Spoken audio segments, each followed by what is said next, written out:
Welcome to the Hangman Tarot. We're going to get started here in just a minute, but first go hit subscribe. Please to hang. We're going to get into our Jason Momoa and Eiza González. I'm not quite sure how to say her name, but there we go. I tried it. We're going to get into their reading. We're going to find out what's going on within their love life, their love situation, as far as kind of being the side mama, I think, for Jason, as far as him and Lisa Bonet. So I'll get more into that. Hit subscribe. I'm going to start shuffling and get into their astrology, and then we're going to get fully into this reading, find out current energy through Oracle, and confirm through our tarot card reading. Jason Momoa was born August 1st, 1979 in Hawaii, and he is a Leo. Scorpio is his moon sign. A Leo and a Scorpio. Holy shit. That's all I got to say about that. His birth path is an 8. A little bit more about Jason. He is an actor. He was born in Hawaii, and he is a filmmaker also, apparently, and he made his acting debut as Jason Ion on the syndicated action drama series Baywatch. Very nice.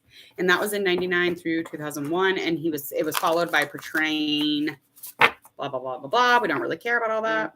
We know who he is. He's Aquaman. Let's just be real with each other here. We know who he is. Okay, and I got to get this out there. I got to say this because nobody else will. Okay, I understand why people think he is good looking. I get it. I'm there. I'm front row center. I get where you're going with this and what you see. I still would prefer to date Eminem over Jason Momoa. Not gonna lie. Or Pete Davidson. I'll go with that too. This though, Jason Momoa, like I get it, but it's like too much chocolate or too much cheese or too much whipped cream or too much ice cream. It's just too much. Like, yuck. Anyway, I would not turn down a date with Jason Momoa. I'm just saying. I would definitely rather date, Eminem or Pete Davidson. So, anyway, not like anybody asked, but I have to say it because nobody will say it. So, he was dating, or he had some side girl, and her name is Eiza González. She was born January 30th, 1990. Sounds weird. In Mexico. She's an Aquarius and an Aries. A little bit more about her is that she is, again, a Mexican actress and singer. And in 2007, she gained popularity for her debut role as, what did she do? Oh, as Lola in the Mexican teen-oriented musical Telenova. And she plays a character also in Pandemonium from Dusk Till Dawn, the series. So this is the word on the street, is that Jason was dating her on the side. So he was essentially making her the side, hoochie bish mama. Okay. And Lisa Bonet, queen was his wife. And apparently the side bish came out of her spot or her place and said, I'm sick of being the side thing. So we need to do something about that. And I think that's kind of why that, kind of like got out of hand. And, Lisa Bonet probably found out like it wasn't Amber Heard apparently, or is it? I mean, if if it was Amber Heard too, maybe he had two side ladies, who freaking knows? But I do know that Jason Momoa is married. Every single one of these bitches knows that, including this one. Okay, that's all I got to say with that too. Okay, so this lack of beauty to the current situation that they're in, the current, their current love or whatever, and the love is like iffy. Okay, although Jason Momoa, because of his signs, the boldness, or just kind of like in the boldness in attaching to another person in love is large with this guy. Okay, so it doesn't take him much to become attached to another human being, especially when he's dealing with a love relationship situation thing, side bish. Okay. And she's beautiful, so it would not be hard to fall in love with this person. Except for she does lack a little confidence. So I don't understand, because I can feel that. And that's that lack of beauty in the relationship. It's just not like, it's not going to be, okay, I'm just going to say it. It's not going to be what he wants it to be, okay? It was something different with Lisa Bonet. And I think sometimes he's a lot to handle. And that would have ended eventually anyway, because again, it's just like too much cheese or too much ice cream, too much coffee. It's just like you had enough of this. Get Pete Davidson out here. Okay. So we're going to find out, though, love situation. I want to find out what's going on between the two of them. All right. So we're going to confirm this current reading, and then we're going to get into just all the information on the tarot card reading. Let me do a couple shuffles here so that it feels like them. Is it full moon tonight or was it last night? I don't remember. Zeta, yada. All right.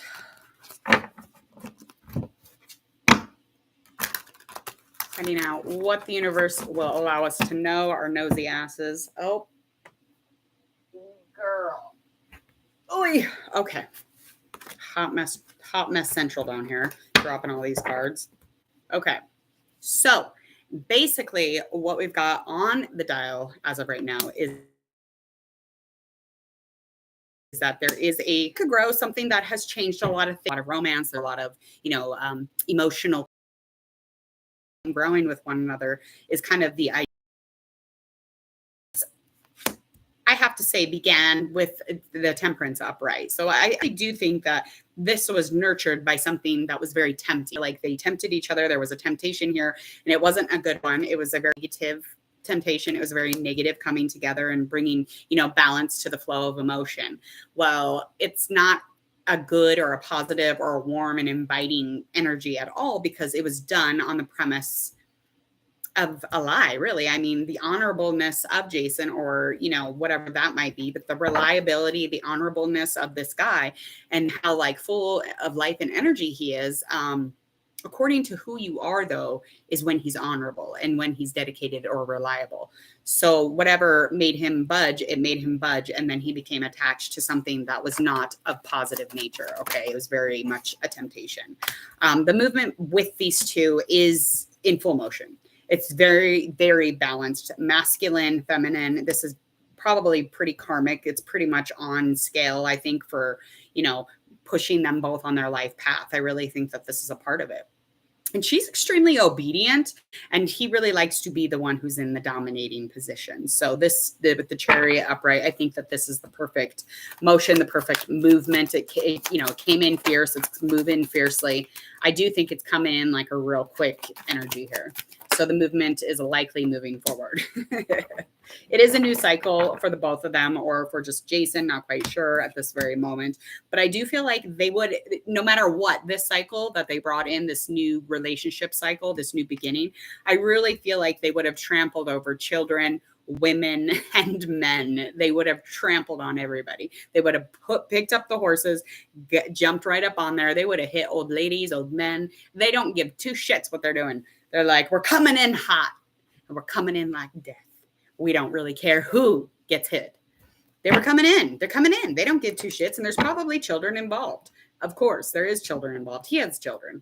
I don't know if she has children at all or not.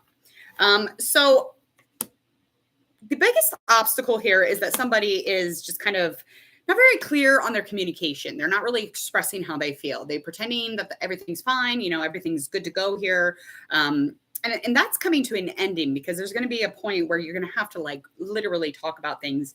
Otherwise, it's going to be very neglectful. And this is definitely something indicating with King of Swords in reverse. So somebody who is an air sign could even be an earth sign.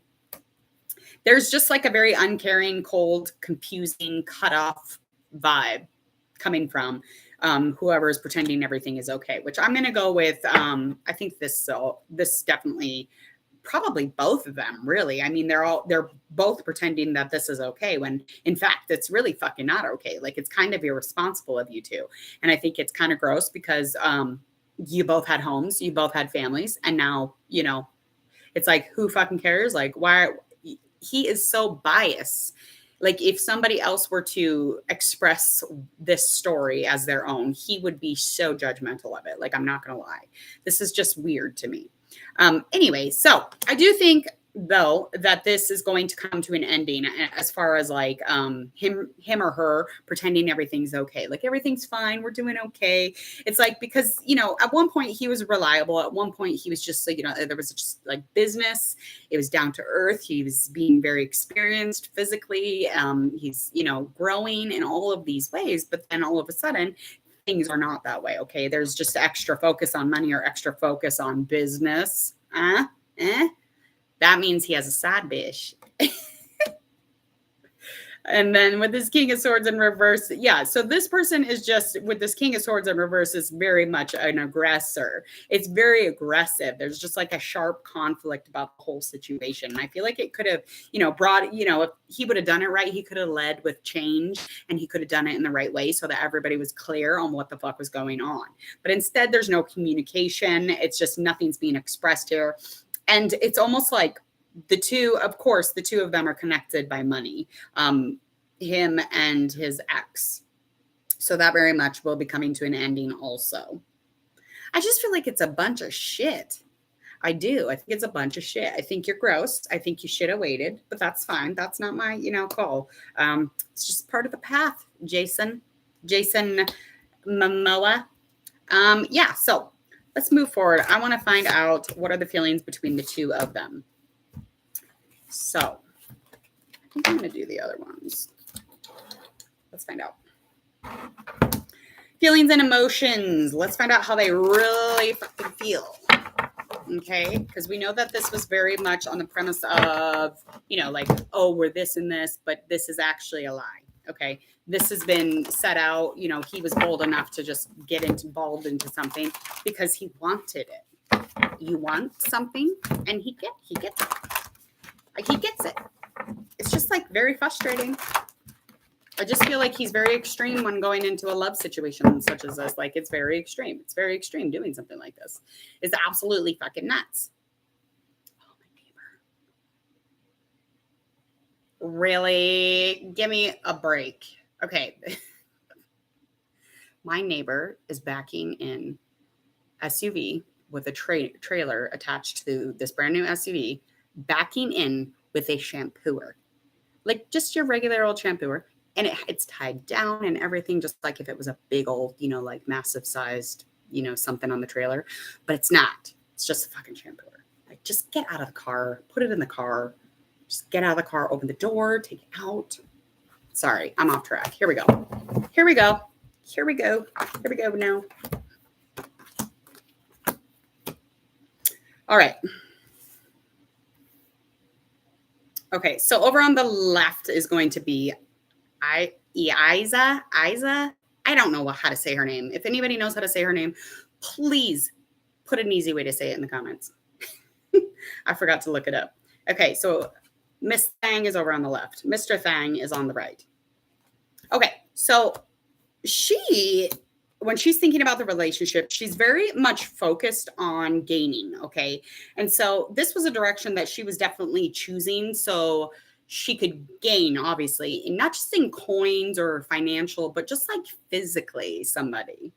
Yeah, you know what I mean. Okay, so I definitely know that she's thinking, you know, like money is not going to solve everything here. I understand that. This is, you know, I'm just going to try and turn over a new leaf. But she thinks that he needs to change a little. It's required to be with her, or she needs to change a little. But I feel like she thinks he needs to change just a little bit to be in a relationship here. So something needs to change is kind of what she's indicating to me. Her emotions are very impulsive. And I feel like when she's in love, especially right now, it's a very immature, kind of like quick to, you know, I don't know, quick to the, you know, starting line, kind of like jumping over the starting line before the gun has gone off. I really feel like the love with this person, with Jason, is kind of an illusion. She's kind of set herself up to think, you know, he's got this amazing energy. He's good looking. He has all the money in the world. And yeah, but he probably smells or something. You know what I mean? Like, he may look great, but he probably smells like onions. So I really think he smells funny. And, you know, that's fine. But I feel like her impulsion was, you know, it's too quick. You should have stopped to see if he smelled like onions first, because this guy ignores people unless he's like I don't know, biased about who they are and the connection that they have. He's definitely somebody who is kind of controlling, domineering, and he has no consideration really for others. Not like in general, but like even in this situation, it's like, how does that not show you this person? And they're married. How does that not show you who this person is? But emotionally, again, she's trying to welcome, this. Blah. Okay. I'm not a fancy person about this. Like, I'm not fancy about it at all. Okay. So he thinks that this is coming in quickly, but he does think it's time to connect to his own self. Okay. There is one night stand is what I'm hearing. I think it's a one night stand. I think he thought it was going to be a one night stand. I think he thought, you know what, I just got to play Prince Charming for the night, get what I want, do what I need to do. But I feel like loyalty here, he can't move past his issues. He can't. To be loyal, in order to be loyal to her or to the ex-wife or the wife, Lisa Bonet, I feel like he could have done that, but he cannot get past certain issues that kind of hold him back and hold him hostage and being so inconsiderate. Whatever. You're not charming. You smell like onions. This man smells like onions. That's what I think.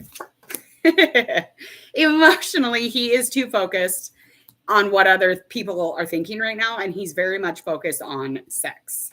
Not going to stop there. He is definitely focused on kind of the conflict or the situation, the instability that's brought on by a change like this. He's definitely focused on those types of things. So emotionally, again, he's just too focused almost to like help with the situation. So he's too focused on whatever he's gaining, whatever's coming at him. But it's a bad thing, okay? But he knows he could leave. He could go, he could find his safety back where he belongs, back in the truth.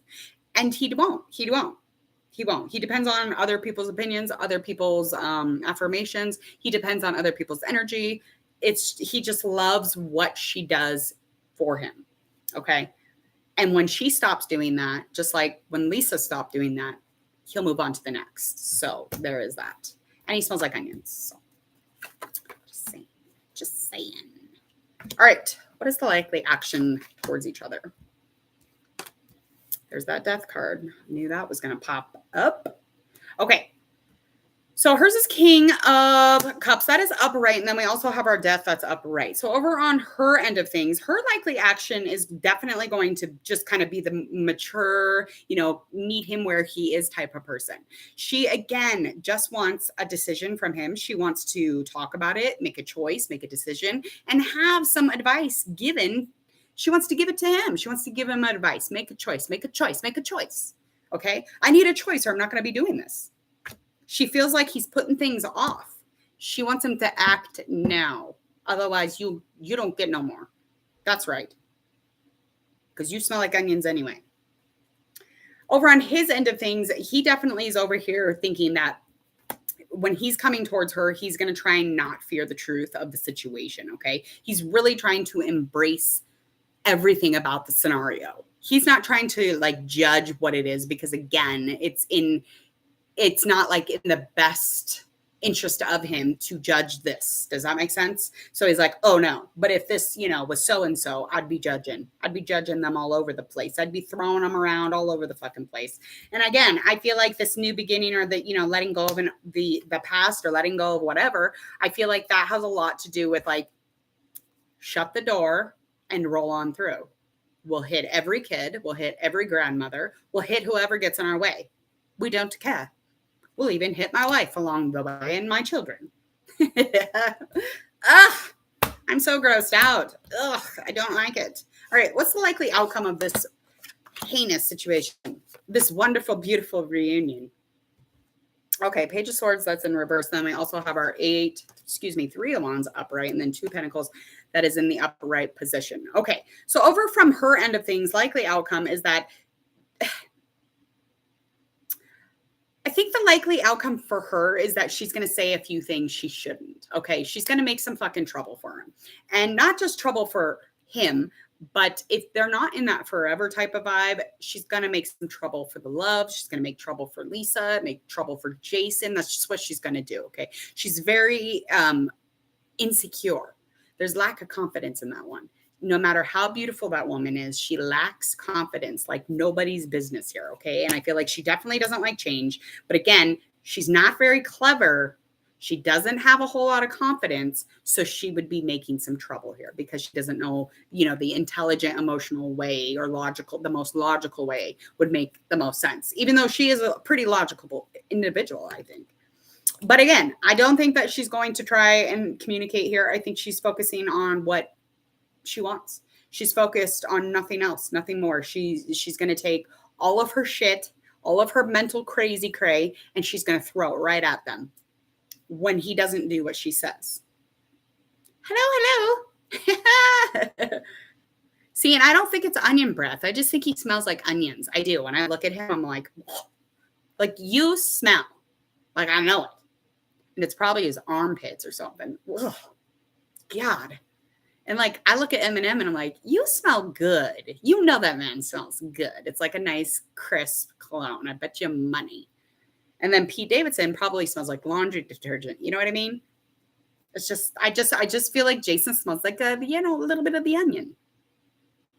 Anyway, so over on his end of things, I feel like he does want to slow down. He's going to come into a likely outcome here of kind of doing too much, maybe just, I don't know. He's physically spreading himself thin. He's not going to be as reliable, but again, he's really going to try and bring that balance in, being reliable for everybody. He's really trying to, externally look amazing when he does this. Okay.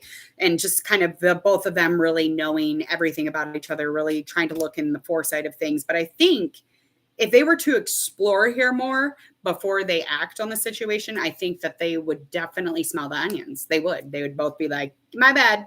You can keep walking. I'm sure she smells wonderful. She probably smells like seashells and, vanilla and cinnamon or whatever. But, they should have expanded what they know before they do this thing. But likely outcome is that, again, as soon as they start looking or expanding on, thinking they know what's going on here or the potential or the opportunity, they're going to look deeply. They're going to be like, oh shit. I think it's going to be like a hot mess. It's definitely going to be a hot mess. And I think that one of them kind of already knows that. And I'm going to guess that's probably him. The one that smells like onions. Okay, I am going to get out of here. I have another reading to do, and it is going to be Shawn Mendes. I think I said his name right. I did get a request to do Shawn Mendes and to do a future, what's going on in his love life, where is his future wife, where are his future children, and I think that's pretty much it. So we'll get that next. But thanks, guys, for coming in, and check Shawn Mendes out. That'll be in like 5 minutes. I'll post that. It'll be live. Yeah, Gwendolyn. I love that name. It's like one of those princesses in the Renaissance times or the medieval times. Gwendolyn. Okay. Anyway, so what I want you to do is come back in about 5 minutes for Shawn Mendes. Share, like, and follow on the uploads. On the upload, there will be videos that do pop up here. Click on them if they resonate. Share on all of your social media. Check out my social media and the details below. And leave a comment for a comment or a request. Leave it in the comments or get a hold of me there in all that social media down there. Check that out. Share, like, and follow. And if you would, please check out the Hangman member button right on YouTube channel of Hangman Tarot. And if you can think of a really cool Hangman Tarot member group name, let me know. Because my daughter thinks we should be called the Hangman Tarot Gang. But I'm like, you know what? I think that's, I get where you're going with this. And we'll think of another name. Because I think everyone uses like gang or, crew or whatever. So if you can think of a name, let me know. Otherwise, it's just HMT members so far. But yeah, if you can think of a name, let me know. Leave it in the comments. It would be super appreciated. And hell, you might even get to pick the name of the group, I guess. All right. I'll see you guys later.